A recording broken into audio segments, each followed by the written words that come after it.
Welcome to this course on personal resilience. The main aim here is to give you some tools and techniques to help you cope with change. So during this program, you're going to look at what resilience is, and I'm keen to get your views as well. So please, where possible, use the discussion forums or contact me direct and let me know what your thoughts are and your experiences around this are.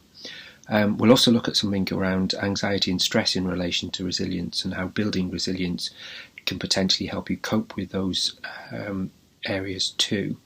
We'll also discuss and share some coping techniques, complete some tasks hopefully, and then look at some action planning. So first up, what is resilience? What does it mean to you? What experience have you had of it, of using it? What ways do you think that you can build up your resilience? And when do you think you'd need more resilience than normal? So what I'd like you to do, if possible, is just stop this, have a think, and play again when you're ready and you have those answers in your mind. So let's look at the good old dictionary definition of resilience and resiliency. So basically it's a noun, and it's about the capacity to recover quickly from difficulties or toughness, and it is about bouncing back. The other one that I quite like is the ability of a substance or object to spring back into shape, elasticity. So again, bouncing back. And I know one is an object and one is a person, but still actually, you look at something like a rubber ball and the fact that it retains its shape, it bounces back, it's still fit for purpose after it's been used or thrown against a wall or whatever. It is still the same object that you started with.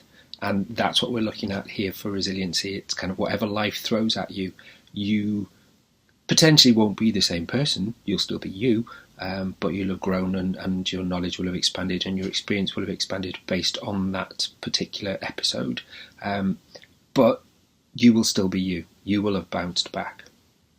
So now we've got a bit of an idea about what resiliency is and how potentially we've come across it in the past and how we potentially dealt with it. How do you actually build it though? How do you increase it? How do you make sure that you have enough to be able to cope in the future? So I think the thing to remember about being resilient is that it's not genetic. It's not something you're born with. It's not something your parents hand down to you. It's a skill. It's a learnt behaviour, and it's built up over time through experiences, yours and others. As a result, you can increase your ability for resiliency through some simple techniques. And over the next few slides, we're going to look at these techniques, and please feel free to give them a try. So one good technique that does build resiliency is what they call a talking therapy, which is a cognitive behavioural therapy. And basically it works by you and a therapist working things out and discussing things, and you responding to questions they will ask you or prompts that they give you. And the idea is that as you work your way through that, you begin to understand that potentially you have more skills than you thought, you've more experience than you thought, and you do kind of have the ability to face some of these things, but you potentially have to almost reframe things or reframe situations or rewire your brain a little bit. And during the course of CBT, that's what you can do. Now, CBT can be quite a formal route to go down because it is best done, obviously, with a therapist, a trained therapist, and that comes with a cost. But there are some quite simple things that you can do that are CBT based, that can help you build your resiliency as well. So these are some really simple tips that have come from cognitive behavioural therapy. And the thing you need to remember about CBT is that it focuses on you. So it's your thoughts, beliefs, and your attitudes, and how each and every one of those, plus some external stimulus, can kind of form your feelings and your behaviours and your actions and how they're perceived by others. So that these tips that I've got on here, they're not the be all and end all, and there are some great books out there as well that are based on CBT that you should be able to pick up. But these simple ones can help. So the thing to bear in mind is situations don't create feelings. Your thoughts about the situation do. So when something happens, it's within your control to change your thoughts, but you need to be aware of that in the first place. You need to notice unhelpful thoughts and try and replace them with positive ones where possible. Easier said than done. I mean, it's a nice pat little comment, but it is true. If you can do it, if you can catch yourself in time and change that around and reframe it, as I've said, that can really help you. Note what behaviours make you feel better or worse. So how are you acting? What or how are other people acting that impact you? So what annoys you? What triggers you, if you like? A good one is kind of focusing on your tasks or your environment, because you're focusing on that. So, for example, if we take tasks, if you're focusing on a task, chances are your brain doesn't wander, it doesn't go down the rabbit hole, as we say. It is focused on something as simple. My favourite pastime, strangely enough, is washing the pots.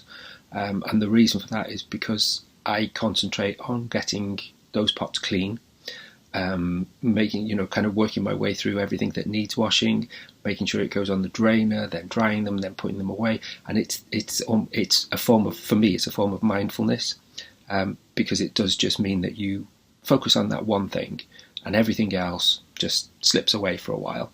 And by doing that, I actually calm myself down a little bit. It's like bringing yourself back from the brink and finding a way that does it for you. A huge one here, which is avoidance makes your anxiety worse. And this is so true. Again, it's easy to say, it's not easy to do. But what you might find is that people will say things like, start with the hard task first. And we all know that's common sense, that makes sense. But we very rarely do it, because sometimes it's easier to do the easy things and get success under your belt and feel like you've achieved something before you move on. The problem with this is the avoidance bit. So if there is something large and looming and needs addressing, the more you bury your head in the sand, the more you ignore it, the more you avoid it, the worse your anxiety and stress and potentially panic attacks are going to be, because it hasn't gone anywhere, it is still there and it needs addressing. Act the way you want to be, no matter how you feel, is a great one. You know you more than anybody else, but if you think about the variety of people that you interact with, they don't actually know you, if that makes sense. They know what you allow them to see. So they don't live in your head. They don't listen to the voices that are in there. They don't listen to the conversations you have with yourself at certain times. What they do, though, is see what you allow them to see. So if, again, going back to that, almost negative to a positive thing, in this case, it's more about acting the way that you really want to be. So if you want to be a little bit more outgoing, then force yourself out of your comfort zone and try and do that. If you want to be a little bit more gregarious, if you want to be more, more people-centered, let's put it that way, but you potentially are quite a shy person, that's a huge leap. But if you manage to force yourself to do it, it is such an achievement and so worthwhile doing. And let go of expectations. So we are our own worst enemies. And it's easy sometimes as well when you say, oh, but this is expected of me, but actually it isn't, because you've put that expectation on you. So all those achievements that you have to do, all those goals, all those objectives, all of that stuff, 9 times out of 10 it's you that is forcing this along. So you could actually just go, actually stop, I don't need to achieve that. I don't need the fastest car, I don't need the most expensive suit, I don't need this, I don't need that. And a lot of it is materialistic stuff. But then you can link it to jobs as well. Do you really need that job, that huge promotion with the pay rise and all the stress it's going to bring you? Or are you actually happier doing what you're doing, which gives you time to spend with your family and friends? It's that kind of thing, that we're our own worst enemy and we need to reframe that bit. So I know I've past couple of slides I've talked about CBT, but really, as I said, CBT really is just a talking therapy, and it's one that you can actually do to yourself at times. But how does it help in terms of resilience? Now, the way it works is by reframing the way that you think or what you believe. And it's the very heart of being resilient is, what do I think I can do, or what do I think of this situation, or what do I think of these people, and what do I believe? It's that kind of structure that you need to battle against to some extent. So if you think about resiliency, it's kind of the ability to persevere and bounce back from situations, but learn from them as well. Being resilient can help you enjoy your life more and accept ourselves and others. It also helps to survive the inevitable sadness, pain and disappointment of life, because it happens. That is part of life. However, being resilient means that you don't feel less, or you don't show less. You just do things a little bit differently because of being resilient. And CBT works on kind of refocusing your thoughts, as your thoughts can influence your feelings, and your feelings and thoughts can then influence your actions, and that's what the outside world gets to see. So here's a really simple task or challenge for you. Next time you catch yourself having a negative thought, aim to think of at least 3 positive ones. So what we're looking for you to do here is try and flip that script. And why we say 1 to 3 is because there's safety in numbers. So if we were to say, well, when you have a negative thought, try and think of a positive one. It might be that your negative thought is more powerful than your positive one, but it would have to be a really bad negative thought to stand up to 3 positive ones. So think of 3 positive things. Again, it's an exercise, it's a skill. Try and do it as often as possible, and it will be that go-to piece. It's a bit like taking a deep breath when you're feeling a bit anxious or panicky. It just stops for a while. It's like hitting the pause button, and this is similar. It allows you to kind of pause for a while and stop building that negative situation into the mountain. It's recognising it really for the molehill that it is. So this, for me, is at the heart of resiliency, and it's the Serenity Prayer from AA. And it's about, it basically, it does what it says on the tin. Grant me the serenity to accept the things I cannot change, the courage to change the things I can, and the wisdom to know the difference. And that last part is amazing, because if you cannot change something, then you accept it and you move on. And it stops you kind of building it into a huge thing, because it is a case of looking at it and going, you know what, that's outside my remit. That is something that I cannot change. It's a bit like paying taxes. Okay, so if you work for a living, you have to pay some form of tax. Now, you accept that you have to pay tax because you cannot change that. What you can change potentially is finding the right kind of accountant who can help you pay less tax, which is the courage to change the things I can and the wisdom to know the difference. So you know that you're going to have to pay tax, you accept that. What you can change potentially is how much tax you pay based on what's available, and if you don't know what's available, then you can't act on it. So it's getting the information, it's understanding the situation. So I've put a couple of quotes in this as well, and this is one of my favourites. From Nelson Mandela: the greatest glory in living lies not in never failing, but in rising every time we fall. And that is the epitome of resilience. It really is. Life is going to knock you down. It is going to knock you on your backside a few times.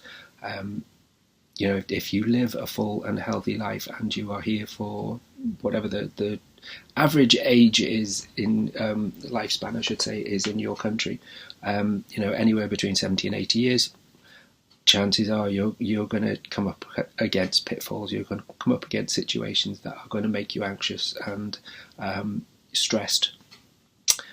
But resiliency means that you take it on the chin, you rise up, you learn from that experience, and you file it away for use next time, because if it happens again, you know it's happened. A prime example of this is I've been made redundant 3 times in my working life, and I've been working for 40 odd years, so that's not bad going. But the first time it happened, I remember crying. I was in my late 20s, and it was out of the blue. It was a shock. It wasn't something I was expecting, and I didn't know how to handle it, because to me it felt like a kick in the teeth, like I wasn't good enough to keep. It wasn't the truth. They were shutting the office completely and moving the work elsewhere. I didn't want to follow it. So, it was outside my control. So again, going back to that serenity prayer, it took a while, but I accepted the fact that actually it's not me, it's not my work, it's not my ethics or anything like that. It's basically a business decision, so I understand. So the second time it happened, no less painful, but you kind of a little bit older, a little bit wiser, and you think, okay, well, again, I know it's not a personal thing, it's not me. They're not targeting me, it's something else. And then the third time it happened, to be honest, I almost welcomed it. So you kind of learn as you go through things, and hopefully if you come up against a painful or stressful situation, it's never going to repeat itself, but if it does, chances are you'll have learned something the first time around that you can put into practice. Okay, so here's 10 ways that you can build resilience. And the idea is that this isn't a one-size-fits-all piece, because it's kind of to do with where you are within your own personal mental health, and where you are within your own resilience journey. So some people are further down the path than others. Some people are stronger than others. Some people have a better support mechanism than others. So some of these will work for you individually. I would say you'd be a very rare person for all 10 to work for you. So again, going back to what I've just said, it's about building your support network. It's about avoiding viewing every crisis as impossible and insurmountable, and accepting that change is normal and natural. It's part of life. You need to be realistic when you're setting yourself objectives and goals, and you make progress, you take action, and you face challenges, and it goes back to that avoidance piece. So you aim to keep as positive a view as possible, and keep things in perspective can help that. You need to take care of yourself, and you need to look for opportunities for self-improvement and self-discovery. And you need to be more hopeful about life. Things can change. So I know I talked about sort of self-discovery and self-improvement in the last slide. Some skills that are useful to kind of develop in general, that link nicely back into resiliency, are around self-awareness, self-regulation, motivation, empathy, and social skills. So self-awareness is knowing you, and spending time with you, and understanding your own limits, if you like, what you can and can't do, what you like, what you don't like, situations that trigger you. And then self-regulation is about pulling yourself back and actually thinking, that's negative, let's think positively. This behaviour could be viewed in a bad way, so I won't do this, or I will do this instead. Motivation is easier said than done. I mean, I know that some days it can be difficult to get out from under the duvet, but having something to do and having some kind of positivity there can help you actually do that, get out of bed, and baby steps to reach whatever it is that you want to reach, whatever your objective is. Empathy is a huge one for me, because empathy is all about other people and how you respect and approach them. It's very different from sympathy, but being empathetic is about putting yourself in their shoes, and sometimes that's good for you when you're linking it back to something like self-awareness, because it's a chance for you to try and see how others see you. Social skills. I'm probably the most socially inept person I know, but I can still get up in front of a couple of hundred people and talk. I can still teach. I can still work in an office full of people. But certain situations just don't do it for me because I'm an introvert. But again, I'm self-aware enough to know that I'm an introvert, and I really don't like social situations. But sometimes they are a necessity, and sometimes you have to go through with it. So you do, part of my self-regulation. So this is one of my favourite illustrations of, I suppose, what you call a self-fulfilling prophecy. So the idea is that my beliefs can drive my behaviour, and my behaviour can influence how other people react. and how other people react just reinforces my beliefs. So the idea is that if I can change my beliefs, I can change the way that I behave, which can then change the way others behave. But if I continue doing what I'm doing, it's just going to go round and round. So this is another great quote. Resilience isn't a single skill. It's a variety of skills and coping mechanisms. To bounce back from the bumps in the road as well as failure, you should focus on emphasizing the positive. Now, I wish it was that easy. And again, I don't want it to come across as glib, but it is a skill that we could all benefit from, I think. So as well as CBT, something else that I think works well for you in terms of building resiliency is something we've touched on already around mindfulness. And the aim is to kind of anchor yourself into the present, it's into the now, not worrying about the future, not thinking about the future and what might happen, and not thinking about the past, which you can't change. It's about where you are this minute. And I know I talked about things like washing the pots, and if you think about it, you're moving forwards because you're achieving something. You are reaching a goal, which is finishing washing the pots. But at the same time, it means that you have to concentrate on what you're doing there and then. Other things that can kind of work along these lines, I mean, I know that's quite a practical one, but if you think about things like meditation, is a wonderful way of doing it, because you can't do anything else whilst you are meditating. And whether you use a class, whether you use an app, it's a great way for you to just spend time with you. Guided relaxation is really good as well, and again, there are some excellent apps on the market that you can use with your phone or your pad. Yoga is a great one. Breathing exercises, they both kind of go hand in hand. And walking, I love walking. So walking for me is the big one, because it's basically finding a route that you like, that if you do it sort of day in, day out, or week in, week out, you actually get to notice things like the changing of the seasons, the wildlife, the hedgerows, all of that kind of stuff. I'm lucky enough to live kind of out in the country, and there are some great routes for me to use to walk. So I'm usually out there with my camera, and one thing it does for me is while I'm doing that 30 minutes or hour or whatever we're doing, I can't be doing anything else. And occasionally all that happens is that I think, it's kind of you're alone with your thoughts, especially if you're walking alone. But you can usually work your way through a problem that way, because you're away from other stimulus, and you're away from other distractions as well. Again, going back to mindfulness, one of the things it does is stop you playing with your phone, stop you checking emails, stop you being available, just sort of put your out of office on and do what you need to do for you. And that's what I like about mindfulness, is that it's not, there's benefits for other people from you being calmer and clearer, I suppose.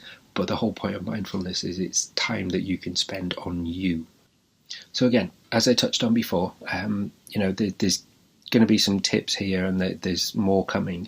But you need to find the ones that work for you. So what I've tried to do is put together a variety of tips, lists, for you to kind of look at and go, okay, that makes sense. I might give that a go.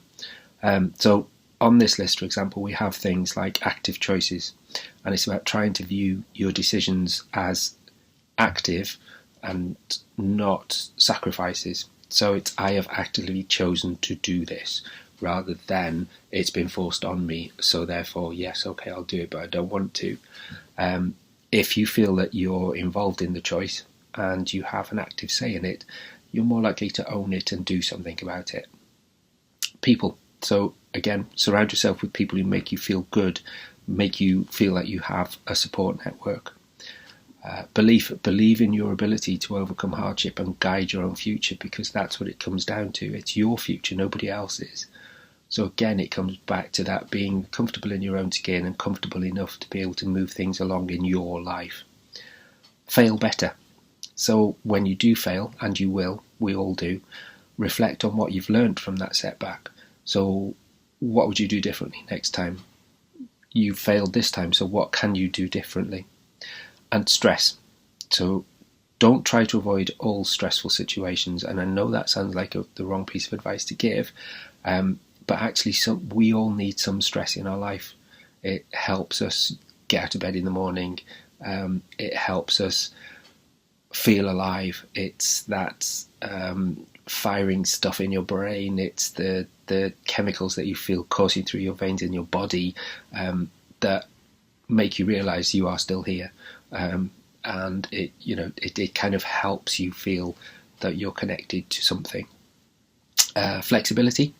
Be flexible and adaptable so you can respond better to situations and challenges, and that goes back to not being rigid in our thoughts and beliefs, not being so rigid that we can't change our plans, we can't change the way we do things. Change is good, but is possibly one of the biggest sources of anxiety and stress, especially within the business world, but a lot privately as well. And being resilient helps you cope with that change. Perspective, and this is a huge one, I think, is maintaining a sense of perspective.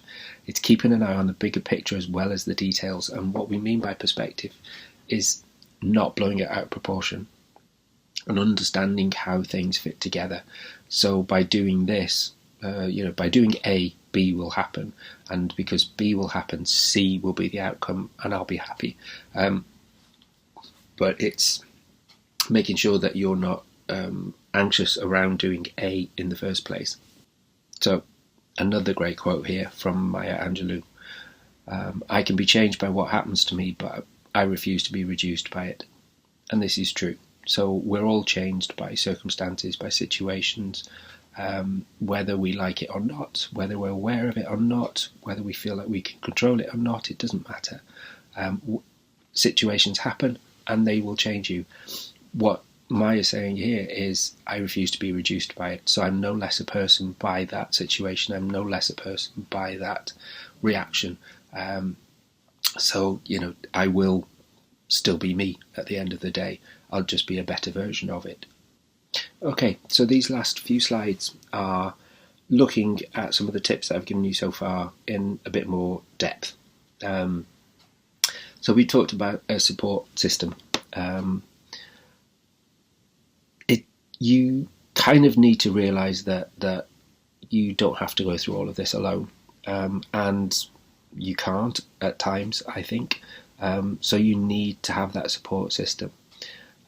Personal resilience sounds like it's an individual thing. It's always going to, because it's got that word in, personal. But being your best means getting support, and some people do see asking for that support or help as a bit of a weakness. If you're an alpha male, you're going to find it difficult.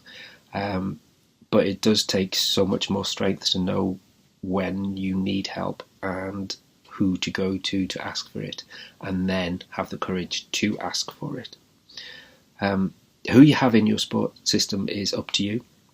Friends, family, colleagues, they kind of make up the majority of it. It could be that you have some form of therapist, or some form of therapy group that you go to. They are your support mechanism as well.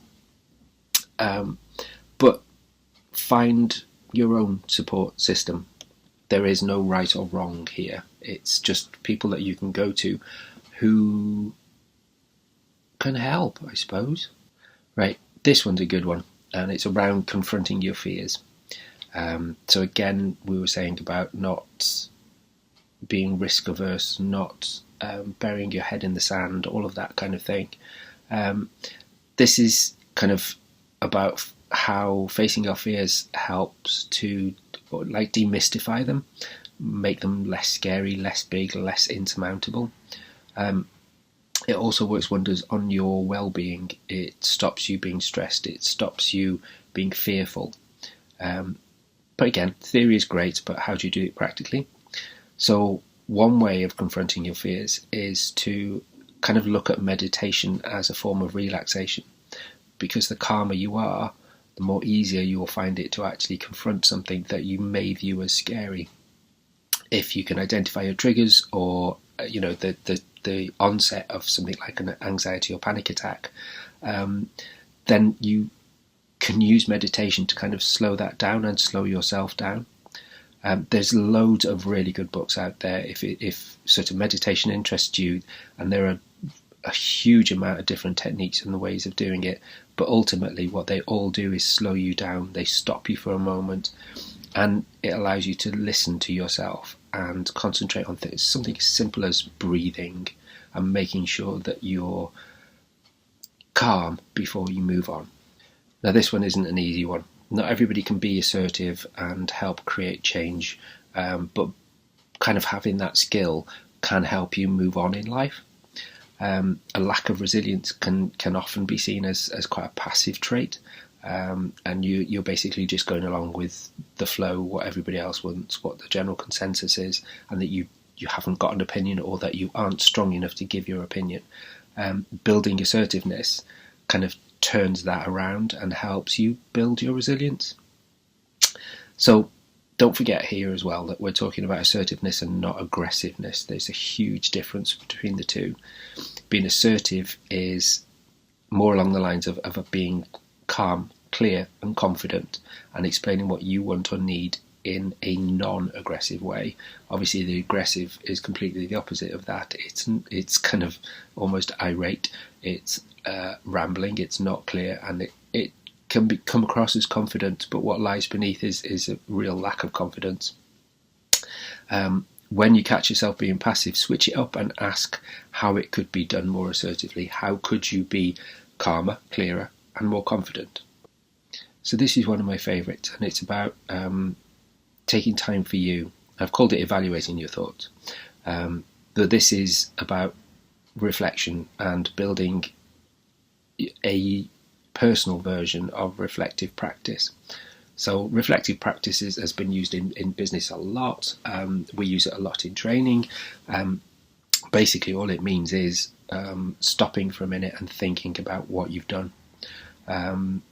So talking therapy, so working with a therapist, is another way of kind of looking at this as a reflective practice.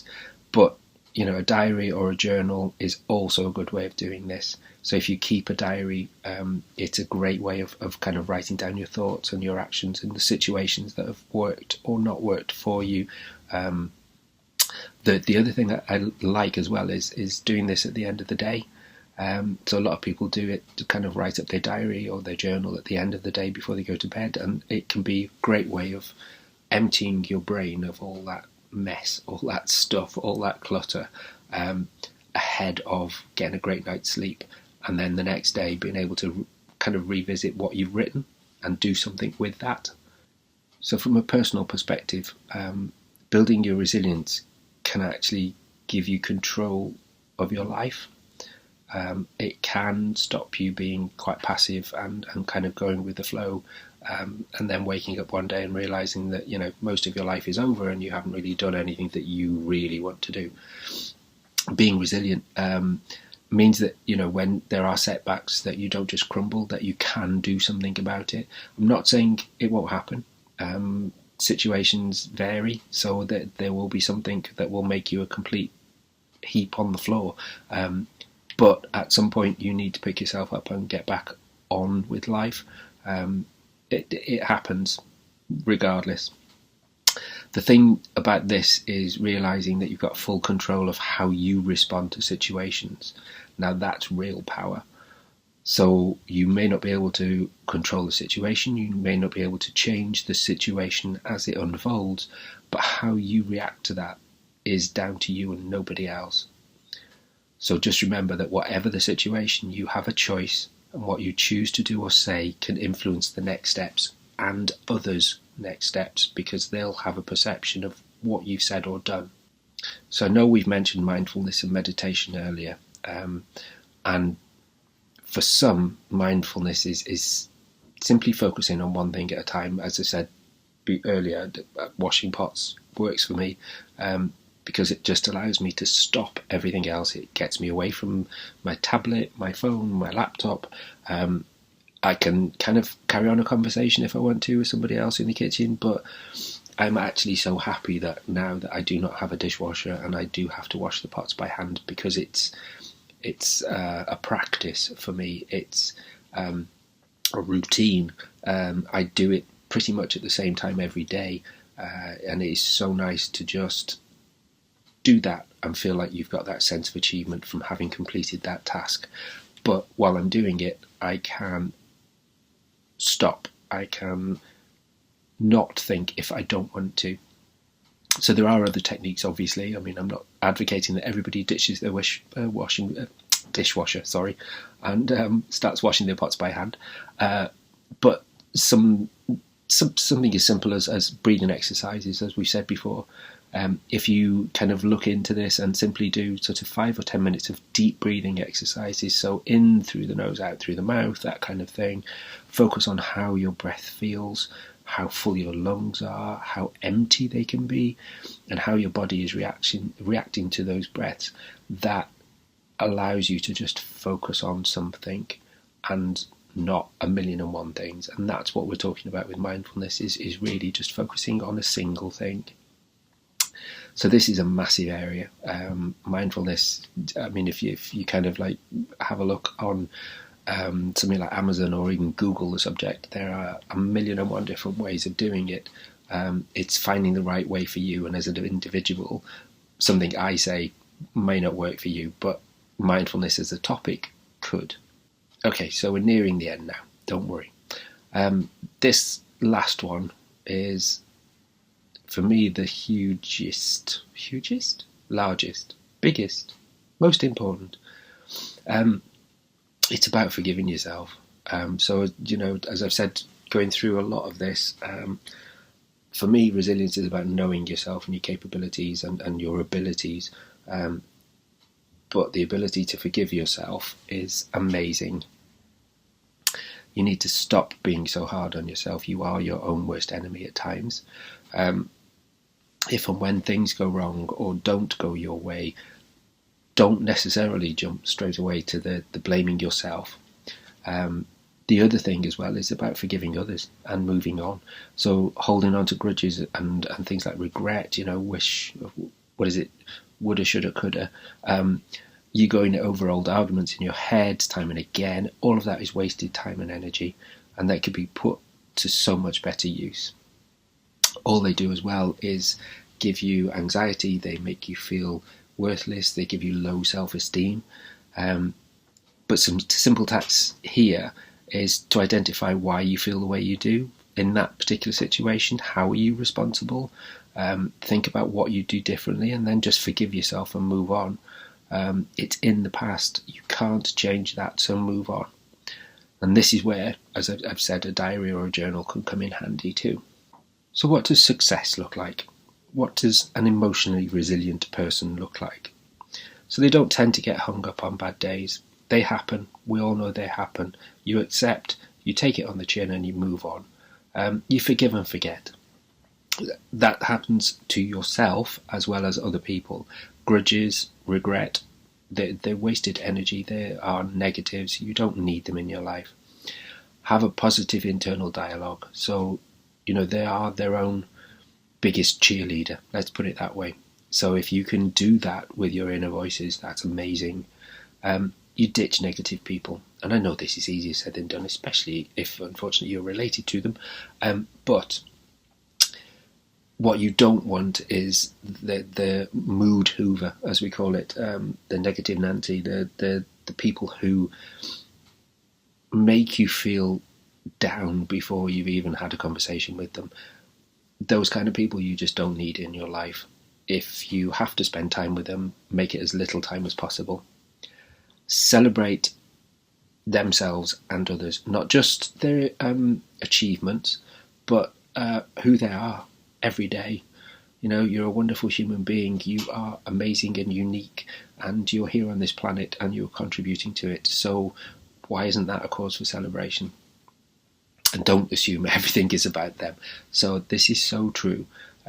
It's not all about you. It's not all about me. There are other people. So, a little bit of empathy, a little bit of altruism goes a long way, because, doing good makes you feel good. And if you feel good, then you're quite resilient. Alright, so final piece now. So with this, what I would like you to do is think about 3 things that you could put into practice that would help you build your own resilience. So it could be something as general as investigate meditation. And just by doing a Google search and seeing what forms there are out there, what classes there might be in your local area, is there a group, is there something online, whatever works for you. But just pop down that you're going to investigate meditation. Buy a journal. That could be another one. Trying to think of something else. Look up empathy and discover ways of becoming more empathetic with other people. Just think about what they might be and then how you could implement them. The other piece that I put down here is how will you know the impact? So that's quite a good one as well, because say for example you put down around meditation, would the impact be something like you're actually, after regular practice you're a calmer, more centered human being? If it's around empathy, does it mean that you're less judgmental to other people because you don't know how hard their life is, you don't know what's going on in their life? If you're just judging them on what you see and what you hear and what they say, that's a bit like an iceberg. You don't know the rest of the story, but empathy will help you get there. So it's kind of what are you talking about when you say that you're going to look at these 3 things? How are you going to implement them? So if you are investigating meditation and maybe you're more comfortable with something online, how are you going to do something with that? Are you going to download an app? Are you going to pay a monthly subscription? Are you going to start practicing? And then if you do all of that, what's the impact? Okay, so I know I've waffled forever, so thank you very much for listening, and I hope you found some of it useful.